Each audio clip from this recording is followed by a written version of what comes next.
A maker is a born storyteller. The tools we use determine the shape of our story. Every maker's story is different.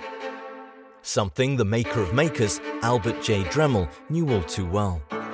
Whether you're a builder, an inventor, an experimenter, or a teacher, you choose the tools to shape the story that enriches your life. During your journey, discover new skills to make it rare and wonderful. Learn to recognize the details that make a difference. But above all, enjoy the subtle progress, the release of energy, or the satisfaction after a job well done.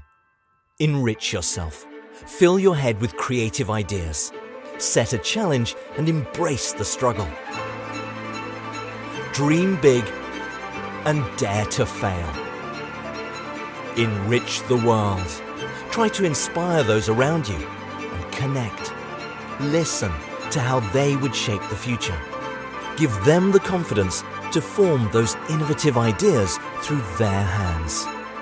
Make life extraordinary. Make it last. How do you enrich your life?